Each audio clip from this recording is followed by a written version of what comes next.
नमस्कार दोस्तों, आज के इस वीडियो में हम बहुत ही आम लेकिन गंभीर समस्या के बारे में बात करने वाले हैं। मोटापा। आज के समय में बच्चों हो या युवा हो या बुजुर्ग, हर उम्र में के लोग मोटापे से परेशान हैं। मोटापा केवल शरीर की बनावट नहीं बिगाड़ता है, बल्कि कई खतरनाक बीमारियों की जड़ भी बन जाता है। मोटापा क्या है? जब शरीर में आवश्यकता से अधिक वसा फैट जमा हो जाता है और शरीर का वजन सामान्य से सीमा से अधिक बढ़ जाता है, तो इस अवस्था को मोटापा कहा जाता है। खाने से मिली ऊर्जा खर्च न होकर शरीर में चर्बी बन जाए, वही मोटापा है। मोटापा के मुख्य कारण असंतुलित आहार, ज़्यादा तला भुना खाना, फास्ट फूड, जंक फूड, मीठा और शक्कर का अधिक सेवन, यह सब शरीर में अतिरिक्त चर्बी जमा करता है। शारीरिक गतिविधि की कमी, मोबाइल, टीवी, लैपटॉप का अधिक प्रयोग, खेलकूद और व्यायाम का अभाव, कैलोरी खर्च नहीं होती, मोटापा बढ़ता रहता है। अनियमित जीवन शैली, देर रात तक जगना, समय पर भोजन न करना, अधिक तनाव लेना, हार्मोनल असंतुलन होता है जिससे वजन बढ़ जाता है।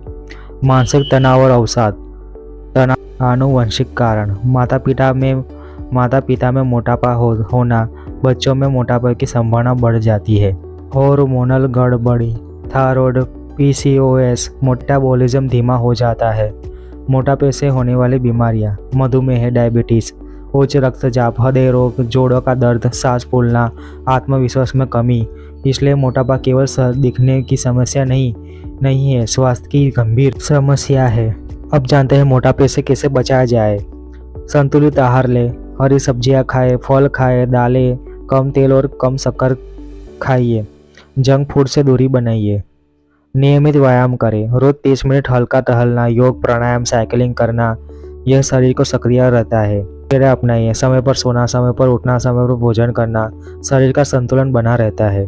तनाव से दूर रहे, ध्यान, मेडिटेशन, सकारात्मक सोच और संगीत और खेल के लिए मानसिक स्वास्थ्य अच्छा रहेगा।